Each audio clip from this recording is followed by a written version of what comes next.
Chers frères et sœurs, chers bénis de Yah, toutes les fois que le nom de Yah soit sanctifié, que son règne vienne, toutes les fois que sa volonté se fasse, que Yah soit glorifié. Ngeta. Mes chers frères et sœurs, mes chers bénis de Yah, soyez bénis d'avance et soyez fiers de l'être. Continuez d'être les braises, continuez d'allumer le feu. N'ayez honte de rien, partagez le message, concertez-vous, échangez, évangélisez-vous entre vous, discutez, échangez le message et faites connaître le nom de Yah. Oui, vous êtes des braises. Continuez d'allumer le feu. N'ayez honte de personne. Donc, vous êtes des braises. Continuez d'alimenter ce feu. Yah lui-même le maintient. Et rien ne va nous arriver. Ngeta. Nous allons dans 1 Jean 3. Nous commençons au verset 1. Je vais le lire au nom de Yah. Voyez quel genre d'amour le Père nous a donné pour que nous soyons appelés enfants de Yah. Et nous le sommes. Oui, nous sommes les enfants de Yah. Nous sommes les bénis de Yah. Voilà pourquoi le monde ne nous connaît pas. Parce que le monde n'a pas parvenu à connaître le Créateur vivant. Bien-aimés, maintenant nous sommes enfants de Yah. Mais ce que nous serons n'a pas encore été manifesté. Cependant, nous savons que lorsqu'il sera manifesté, nous serons semblables à lui, parce que nous le verrons tel qu'il est. Ngita. Je vais m'arrêter là. Il dit, ce que nous serons, nous ne le connaissons pas encore. Bien que nous le savons que l'éternité est à notre portée, bien que nous le savons que nous allons manger à sa table, mais nous ne connaissons pas ce que nous serons. Mais nous le saurons parce que nous le verrons tel qu'il est. Ngeta. J'arrête là. Je vais essayer d'avancer. Qu'est-ce que je veux dire par là? Nous l'avions déjà dit, nous avions insisté que le Créateur vivant est un homme fait de chair, fait de sang, fait des émotions. Oui, il est comme vous et nous, il est comme vous et moi. À la différence, il n'est pas de la terre, il est dans les cieux. Nous l'avions démontré par plusieurs versets bibliques. Mais aujourd'hui, nous allons de même prendre une dimension à démontrer que malgré ce que Yeshua lui-même va dire dans l'épître de Philippe, où il va dire que dans les cieux, il y a des hommes et des femmes qui mettent au monde et sans cesse, et de même, il était en fait sur ce point, il était en train de dire comment vous, les fils d'Adam, vous les hommes de la terre qui naissaient, qui mouraient, bien que vous êtes nombreux, n'arrivez pas à craindre, n'avez pas la crainte de ceux qui sont dans les cieux, qui se multiplient sans cesse.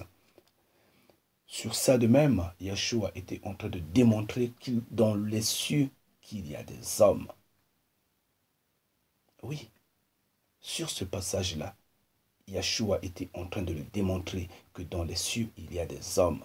Mais, racine têtue, rebelle, violente, n'a pas voulu comprendre. C'est créer, soi-disant, la théologie pour embrouiller les gens. Voilà que la religion s'implante avec des coups de chicotte, apporte l'inquisition, tue, détruit et force les gens à croire l'immatériel, disons que le créateur de l'humanité est un esprit omniscient, omnipotent, omniprésent, je ne sais quoi. Et disons, insistant qu'il est un esprit, il est partout. Ça, c'est de n'importe quoi. C'est de l'usurpation totale. Mais nous ne sommes pas là à l'instant T. Nous sommes en train également de montrer que Yeshua est un homme dans les cieux. Alors, une question simple. Si Yeshua est un homme dans les cieux, comment lui, étant dans les cieux, être humain, mais vivant aux côtés d'un Père qui est esprit? Comment? Le Fils est un homme, mais le Père est un esprit. Ça ne marche pas.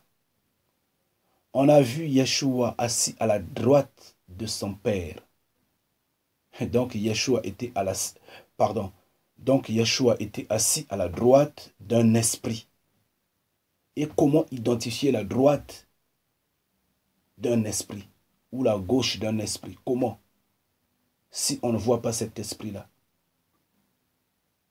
Regardez, la religion vous a vraiment embrouillé, mes chers frères et sœurs.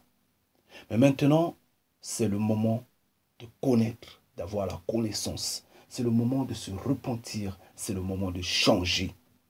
Nous sommes dans le dernier cadran de la vie. Si vous ne changez pas, c'est votre problème. Si vous n'acceptez pas la vérité, si vous ne vous repentez pas, vous serez égarés. Je vous en prie, égarés. Mais cet égarement-là, c'est pour la destruction totale.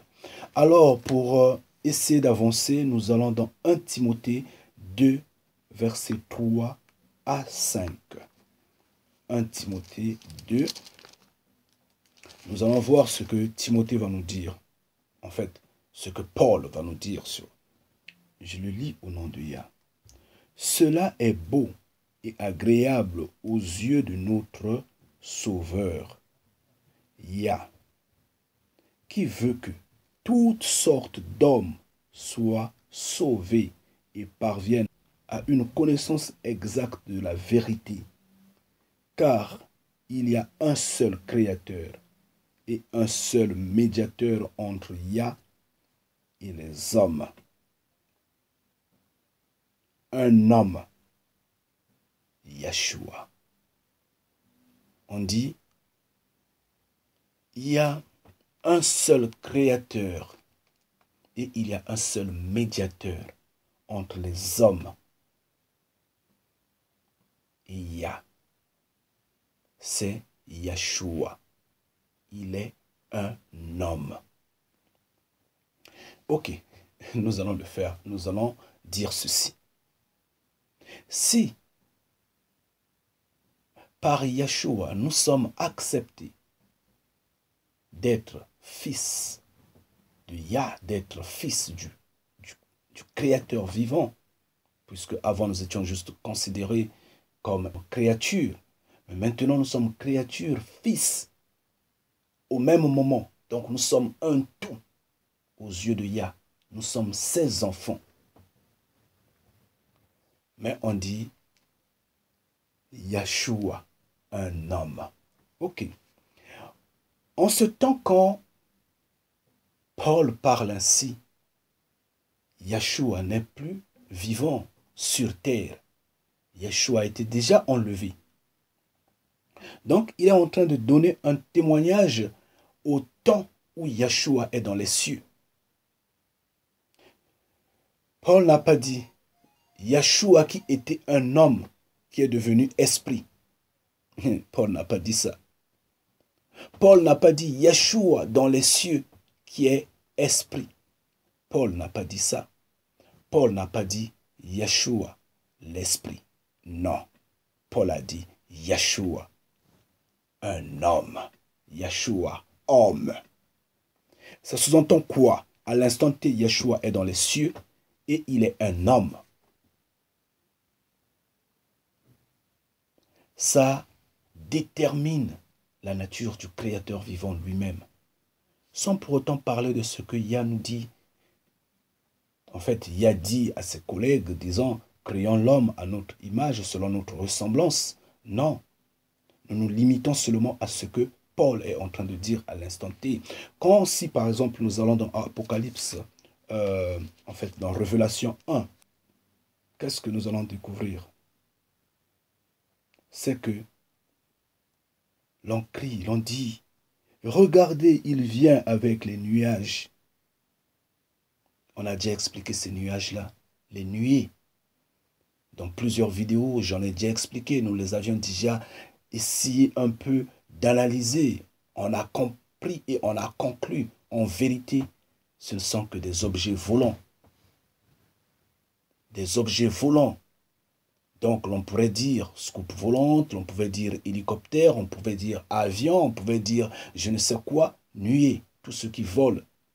Donc ça part par rapport au langage de nos ancêtres. À cette époque-là, ils étaient moins développés, il n'y avait pas de technologie, la science n'étant pas au point, tout ce qui volait pour eux, c'est des nuages, c'est des nuées. Donc on dit, regardez, il vient avec des nuages. Et tout œil le verra, et ceux qui l'ont percé, et toutes les tribus de la terre se frapperont la poitrine de chagrin à cause de lui. Oui, Ngeta. On dit, tout œil le verra. D'accord. Il vient avec des nuées. Ça rappelle dans Exode quand Yah lui-même sort nos ancêtres d'Égypte. Il y a eu une cortège. Je ne sais pas si on dit un cortège ou une cortège. Mais il y a eu des nuées. Une file de nuées. Il y en avait beaucoup qui couvraient le ciel, qui accompagnaient les Hébreux, ça et là, qui les protégeaient de telle sorte que qu'on leur apporte atteinte. De même, c'est le même scénario. Yahshua vient avec des nuées. Donc, ça s'entend que l'armée des cieux va se déballer sur terre avec Yahshua. Mais comment se fait-il que l'esprit puisse prendre ce qui est scientifique, ce qui est matériel, ce qui est, en fait, l'esprit puisse s'abriter dans des nuées, dans des objets volants pour arriver sur terre? Comment? Ça, c'est des petites questions qu'on devrait se poser et facilement on devrait comprendre le message. Comment l'esprit, et pourtant il est déjà esprit, pourquoi il va nécessiter une nuée pour se déplacer? De ce pas, tout œil le verra. Mais est-ce que tout œil va voir l'esprit? C'est ça le problème. Nous sommes debout. Et même ceux qui l'ont tué, pourtant, ceux qui l'ont percé, ceux qui sont rebelles et qui n'obéissent pas à sa loi, ceux qui détruisent sa loi, le verront. Ils le regardent venir. Mais est-ce qu'ils verront l'esprit venir? N'importe quoi, la religion a honte. La religion ne devrait pas exister étant dans le mensonge tel. Ils verront un homme venir. Ils verront des nuées venir. Et c'est de là qu'ils vont se lamenter. Ils vont frapper leur poitrine. Est-ce qu'ils vont frapper des poitrines en esprit? Il ne faudrait pas qu'on nous trompe qu'à l'instant T, les hommes vont se transformer en esprit pour voir l'esprit venir. Nous allons avancer. Nous allons dans Révélation 14, versets 14 à 16. Révélation 14, versets 14 à 16. Qu'est-ce que l'on voit là-bas? Ce que l'on voit, c'est que, je vais le lire au nom de Yah, et j'ai vu et regardé un nuage blanc, et sur le nuage était assis quelqu'un de semblable à un fils d'homme. avec une couronne d'or sur sa tête et une faucille aiguisée dans sa main. Et un autre ange, un autre Éloi, j'insiste bien, est sorti du temple sanctuaire, criant d'une voix forte à celui qui était assis sur le nuage, mets ta faucille et moissonne, parce que l'heure est venue de moissonner, car la moisson de la terre est tout à fait mûre. Ngeta. Et celui qui était assis sur le nuage fait passer la faucille sur la terre, et la terre a été moissonnée. Ngeta. Là de même, on voit deux hommes. Celui qui regarde un peu de loin. C'est peut-être notre ancêtre Jean. Il regarde de loin et il voit une nuée venir. Mais dans la nuée, il y a un fils d'homme. Il dit quelqu'un a la forme d'un fils d'homme parce qu'il n'a pas bien identifié la personne. Mais cette personne-là est des cieux. Et l'ange, l'Éloi qui intervient, cet Éloi-là, c'est un homme. Il crie. Ici, on ne parle pas des esprits, on parle des hommes. Mais la religion a fait quoi? Vous a fabriqué des anges. Je ne sais pas si c'est des petits oiseaux, je ne sais pas quelle nature, avec des plumes, avec des ailes, pour vous faire dormir. C'est bien. Dormez, continuez de dormir, puisque vous aimez le sommeil. Nous, on avance. Ici, on parle des hommes. Quand nous avançons, ce que nous avions dit dans Révélation 1, verset 7, que tout homme le verra, Marc l'a dit de même dans Marc 13, 26, Luc l'a dit dans Luc 21, 27, Matthieu l'a dit dans Matthieu 24, 30. Mais ce qui est curieux, c'est ce que j'ai dit au départ. Comment se fait-il que Yeshua, étant un homme, est assis à la droite d'un esprit? Comment on a pu identifier la droite d'un esprit? Comment? Matthieu 26, verset 64. Lisez et ayez esprit d'analyse.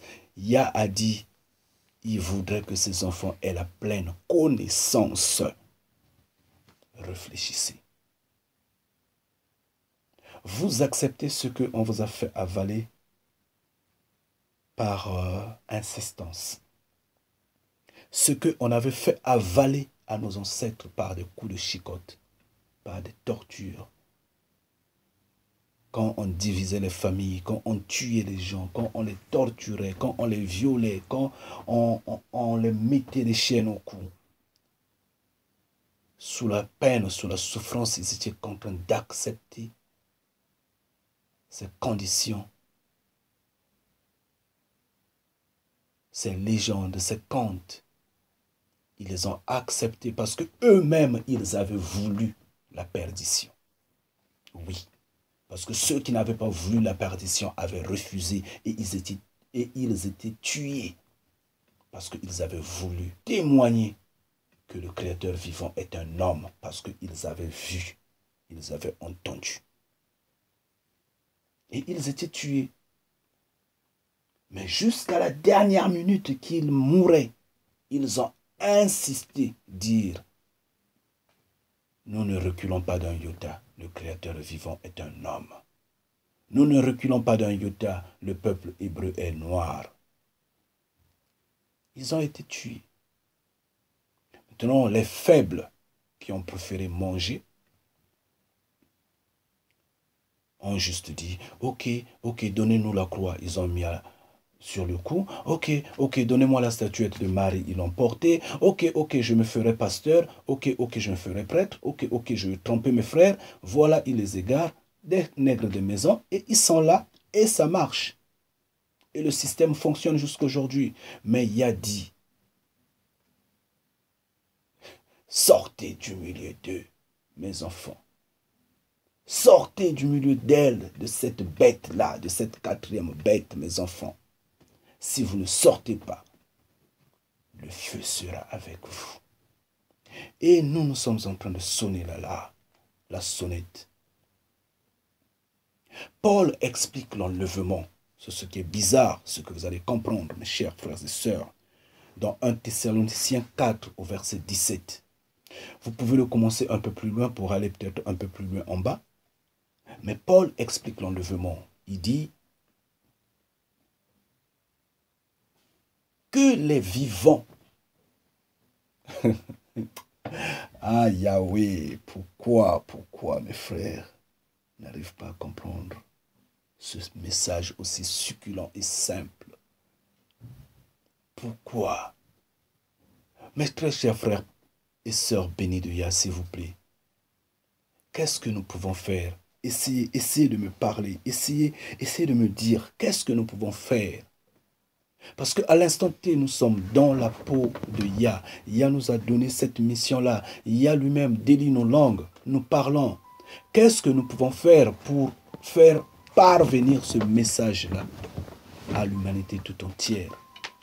Qu'est-ce que nous pouvons faire pour faire avaler ce message-là au cerveau rebelle qui n'arrive pas à comprendre? Yah, papa, s'il te plaît, celle-ci en est ma prière comme notre prière. Celle-ci en est notre demande. Est-ce que tu ne peux pas vraiment, papa, faire grâce que tout le monde ait cette connaissance-là? Pour que ce monde-là s'éveille, pour que ce peuple hébreu qui s'égare en Afrique, qui s'égare un peu partout dans les îles, partout en Occident, ici, ces noirs-là s'éveillent, pour que le reste de l'humanité s'éveille. Parce que toi, tu avais donné cette connaissance-là, tu avais donné cette mission-là aux Hébreux. Tu l'avais donné aux Noirs. Alors éveille ton peuple pour que le reste de l'humanité s'éveille, papa, s'il te plaît. Ici, dans 1 Thessaloniciens 4, verset 17, je dis bien, Paul est en train d'expliquer l'enlèvement. Nous allons le lire au nom de Yah. Mais moi, j'aimerais en commencer au verset 16. Je vais le lire au nom de Yah. Parce que le Seigneur lui-même descendra du ciel. Ici, Paul en parlant, quand il dit le Seigneur, Paul à l'instant T ne fait pas allusion à Yah. Paul à ce moment-là fait allusion à Yeshua. Et c'est pourquoi dans cette vidéo-là nous parlons plus de Yeshua. Paul dit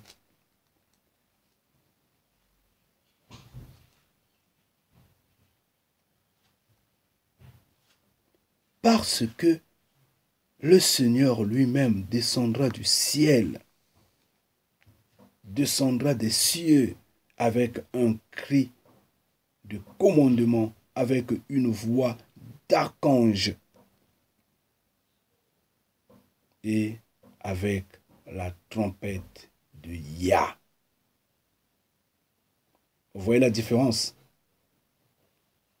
Avec la trompette de Yah. Donc en ce jour-là, Yah lui donne ces faveurs-là. Et ceux qui sont morts en union avec Yeshua ressusciteront d'abord. Ils ne se ressusciteront pas en esprit, non, en chair et en os. Parce qu'il y a un système de reproduction, de reformation. Il y a un système de recréation qui existe. Je pense bien que j'en ai déjà expliqué, ou si je n'en ai pas expliqué, la Bible en explique, en parle. Ézéchiel en a fait l'expérience. Oui. Donc, je ne veux pas tournoyer dessus. Ils ressusciteront d'abord. Mais c'est en chair et en os qu'ils vont se lever, pas en esprit. On avance. Au verset 17, il dit, ensuite, nous les vivants qui survivons, les vivants. Malheureusement, Paul, en ce temps, ne sera pas vivant sur terre. En ce temps, malheureusement. Donc, c'est ce qui prouve que ce n'est qu'une prophétie, en fait. C'est une vision. Donc, ensuite, nous les vivants qui survivons, nous serons ensemble avec eux. Nous allons nous joindre à ceux qui se réveillent, à ceux qui sont recréés. Nous allons nous joindre à eux, emportés dans des nuages. Emportés dans des nuages. Est-ce qu'en ce temps-là, ceux qui seront enlevés seront transformés en esprits, seront des esprits? Et comment on va contenir des esprits dans des nuages, dans des objets volants, dans des soupes volantes, dans des vaisseaux spatials, dans des avions? Je ne sais comment expliquer ces objets volants-là, ces nuages-là, ces nuées-là. Comment des esprits seront stockés? C'est quand même bizarre. Il dit, dans des nuages à la rencontre du Seigneur dans les airs. Ngeta. Lui parle des airs. Nous comprenons. Nous comprenons que les nuages, en fait, les objets volants dont nous parlons, vont couvrir le ciel. Donc c'est pourquoi il dit dans les airs. On le rencontre dans les airs. Donc on monte parce qu'on est enlevé, on est transféré, on est attiré, on est pris. Mais vous êtes tous dans des engins volants. Et vous êtes tous dans les cieux. Et vous regardez la terre d'en bas. En fait, vous êtes tous dans le ciel et vous regardez la terre d'en bas. Et à ce moment-là, je vais continuer un peu. Il dit, et de cette façon, nous serons toujours avec le Seigneur. Continuez donc à vous consoler les uns les autres par ces paroles. Ngeta. Il dit, et de cette façon, nous serons toujours avec le Seigneur. De cette façon, nous allons rester unis éternellement avec Yeshua. Est-ce que c'est dans les airs que nous resterons éternellement? Non. Après là, c'est le départ pour le monde réflexionné dont Yeshua dit, dans la maison de mon Père, il y a beaucoup de demeures. Oui. Il y a une maison, il y a une chambre qui a été réflexionnée, qui n'est autre que une planète qui a été réflexionné parce que la maison de son Père, on est presque toute une galaxie. Oui. Si vous voulez, nous allons discuter, mais j'en ai déjà parlé de même. Donc, une planète réflexionnée pour nous accueillir, pour accueillir les bénis de Yah. Et à ce moment-là, on ne reste pas éternellement dans les airs. Mais on reste dans les airs pour un moment. Quand on est dans ces engins volants, quand on est dans les nuées, dans les nuages, on est là un moment. Mais est-ce que ce sont des esprits qui seront enlevés? C'est là la question. Est-ce que ce sont les esprits qui verront de leurs propres yeux Yeshua venir avec ces nuées-là? Est-ce que Yeshua, étant esprit, non, c'est n'importe quoi. Franchement, c'est n'importe quoi. Nous vous appelons à aiguiser votre cerveau. Réveillez-vous, éveillez-vous, chers frères et sœurs. Donc, ici, Paul nous dit bien que nous le verrons, c'est parce que il est un homme.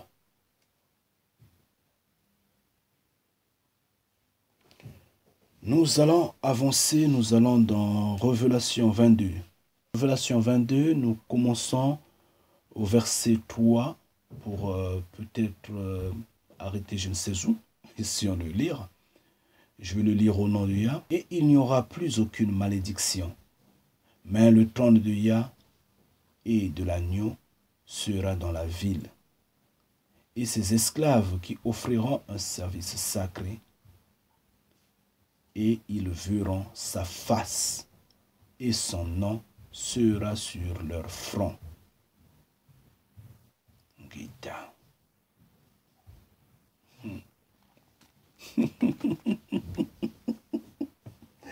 Oh, Yah.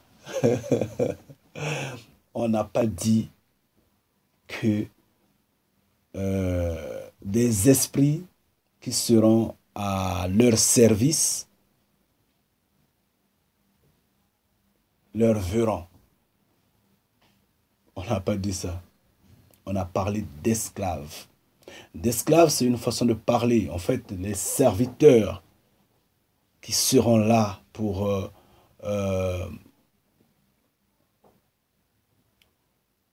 assister l'œuvre du Créateur, l'œuvre de ces deux hommes glorieux, leur verront et le nom de Yah et de Yeshua seront sur le front de ces hommes-là. Pour autant dire, ils travaillent dans la cour royale. Pour autant dire, ils sont au service du Créateur vivant. C'est tout. Ce n'est qu'une marque en quelque sorte. Oh, ils font partie de la garde présidentielle. Oh, ils font partie de la garde royale. Oh, ils font partie parce qu'ils portent telle tenue. Ils font ça, ils font ça. Ils ont des bérets, je ne sais pas, rouge, bleu, ainsi de suite. C'est une marque. C'est tout ce que ça dit. Donc, eux, leur marque, c'est que le nom du Créateur vivant et de Yeshua seront écrits sur leur front. Mais est-ce que c'est sur le front de l'esprit? Non. Le front de ces serviteurs. Est-ce que ces serviteurs sont en esprit? Non, je doute. Ils ont dit, ils le verront. Donc, on parle des serviteurs. Les serviteurs ne sont pas esprits ici. Ils ne sont pas esprits. C'est des hommes. Parce qu'on parle de leur front. Est-ce qu'un esprit a un front? Mais comment on va écrire encore un nom sur le front d'un esprit? Il faut être un peu trop idiot pour croire à ces conneries-là. Je vous en prie. Comment on peut écrire sur le front d'un esprit? C'est une impossibilité. Mais ces serviteurs-là auront le nom de Yah et de Yeshua écrit sur leur front. Ils verront Yah et ils verront Yeshua tous les jours. Cela sous-entend quoi? Eux, ils sont êtres humains. On a écrit sur leur front. De leurs yeux, ils verront des esprits tous les jours. Ça ne marche pas, non? Donc, ils auront des microscopes dans leurs yeux. Donc, ils auront des microscopes dans leurs yeux. Soyons réalistes. Réveillez-vous, chers frères et sœurs. Levez-vous. Nous avions déjà fait des vidéos, nous, les bénis de Yah, par le passé. Je crois il y en a 2, 3, peut-être 4 vidéos dans lesquelles nous avions insisté que les Noirs peuvent changer la vitesse du monde actuellement. Les Noirs peuvent sauver la terre si nous nous élevons, si nous crions envers notre Père, parce que c'est nous les Hébreux, c'est nous les fils de Jacob, c'est nous les Israélites. Si nous crions envers notre Père, la donne va changer. Ça va se calmer. Vous n'allez plus entendre ces échos de guerre qui vous traumatisent tous les jours. Il y aura réflexion totale, accalmie totale. Et du coup, vous allez voir comment les étoiles vont briller, comment l'Afrique va briller, comment les îles vont briller. Du coup, Et partout où nous sommes, comme nous qui avions été frappés par le Deutéronome 28, verset 64 ou 68 comme ça, nous qui sommes jetés hors de nos terres, parce que nous sommes venus nous vendre nous-mêmes, nous sommes venus nous faire vendre dans les mains du maître d'esclaves. Allons de même briller. Allons de même briller. Mais nous ne voulons pas ça, nous ne voulons pas de changement, nous voulons juste cette malédiction, nous voulons juste cette captivité, cette condamnation. N'ayez pas honte d'accepter que vous aviez été trompé, vous aviez été dupé, que vous marchez dans le mensonge total, dans la confusion totale. Mais c'est rien de vous rabaisser, de reculer, de croire la vérité. C'est rien du tout. Pourquoi vous entêtez? Pourquoi? Pourquoi vous entêtez? Bien sûr que je m'adresse aux religieux, je m'adresse à ces soi-disant guides religieux. Bien sûr, à ceux qui sont dans des cultes de dimanche et autres, c'est à eux que je suis en train de m'adresser. Ceux qui disent miracle, miracle, l'or et l'argent appartiennent à n'importe quoi. Ceux qui disent que le mariage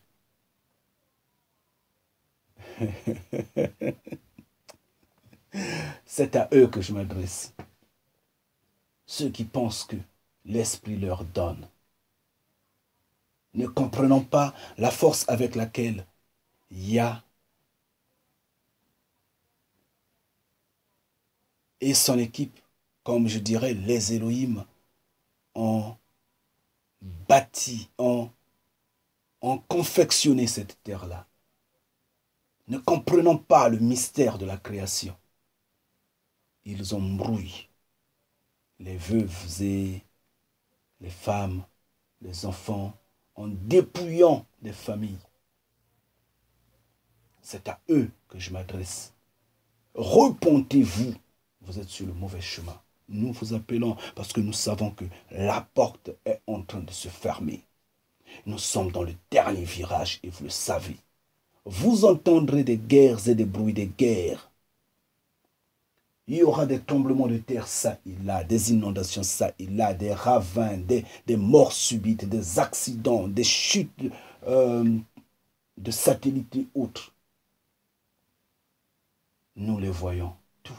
Nous sommes en train de les vivre. Et après on vous dit, il y aura la marque de la bête. Elle est là. Elle est là, les gens portent déjà.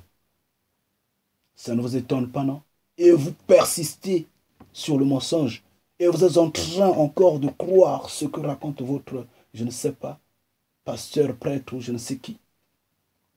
Chers frères et sœurs, quand vous étiez nés seuls. Je vous en prie.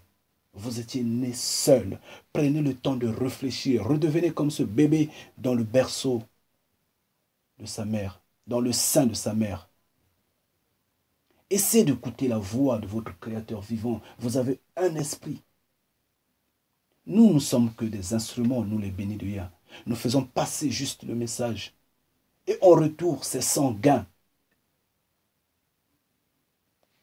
Bien sûr, à notre niveau, venons de vous directement. Donc, je veux dire qu'il n'y a pas de cotisation mensuelle, il n'y a pas de dîme, il n'y a pas de quête, il n'y a pas d'offrande, il n'y a pas je ne sais quoi, des rançons à payer ou des biens à nous donner en gage.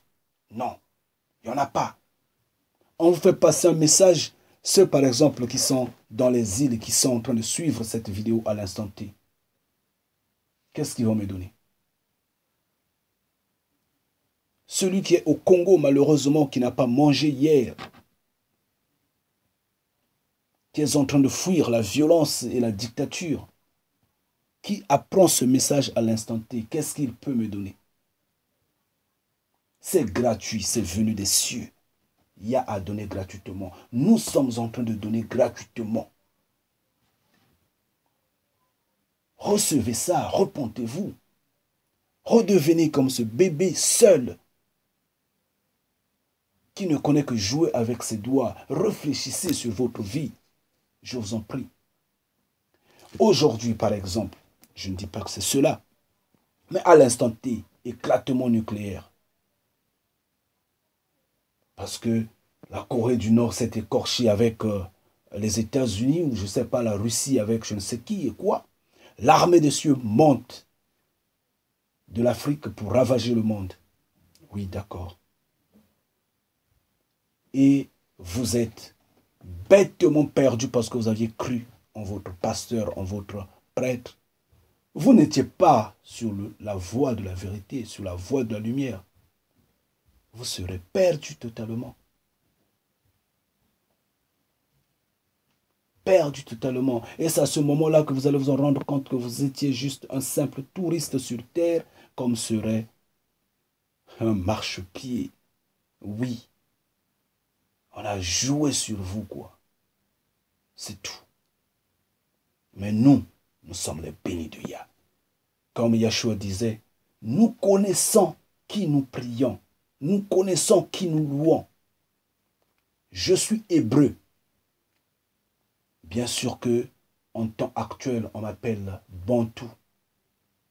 Oui, je le suis. Je suis hébreu.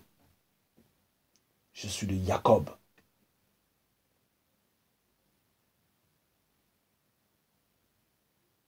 Et ils sont nombreux qui sont debout là, qui ne voudront pas que moi, on m'appelle hébreu. Mais eux, ils s'accaparent de mon identité. Je la leur laisse. Mais je crie haut. Vous êtes des usurpateurs.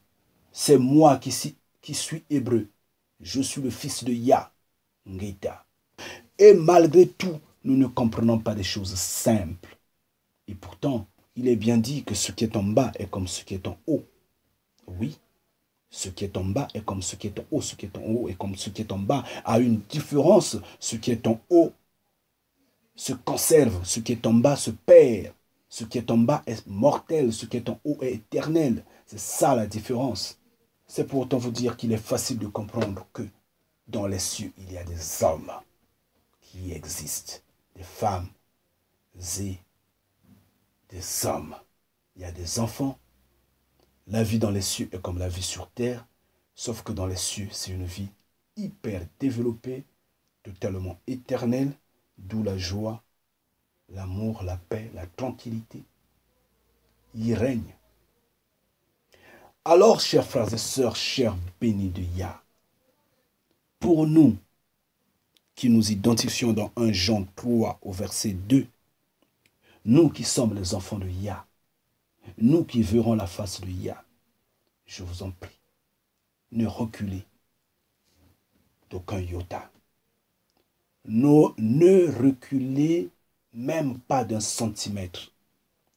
Continuez, foncez et foncez. Ne regardez ni à gauche ni à droite. Ne glissez pas. Restez debout, restez ferme.